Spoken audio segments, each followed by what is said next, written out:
44 pemain dipanggil dan mengisi daftar sementara Timnas Indonesia proyeksi FIFA Matchday bertajuk Garuda Championship. Skuad Garuda akan menghadapi Oman dan Mozambik.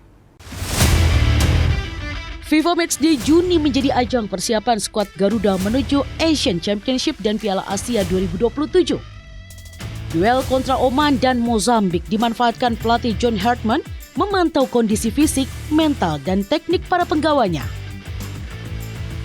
44 pemain dipanggil skuad sementara untuk hadapi duel 5 dan 9 Juni di Gelora Bung Karno.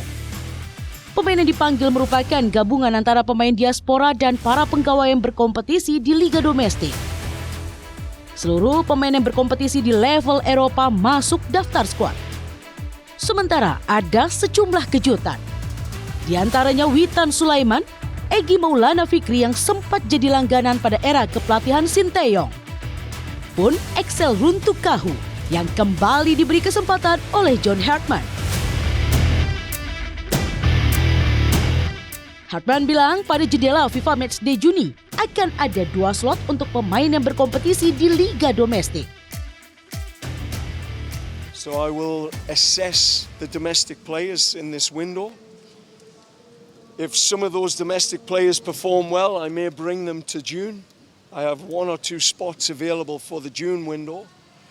And the June window is for our European diaspora players, players who are based in Europe.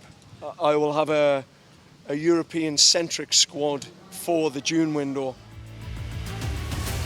Meski duel kontra Oman dan Mozambik akan difokuskan untuk pemain yang berkiprah di Eropa, John Hartman menegaskan setelah ini akan kembali melakukan pemusatan latihan untuk menentukan pemain yang akan dibawa ke Piala AFF 2026 Juli mendatang.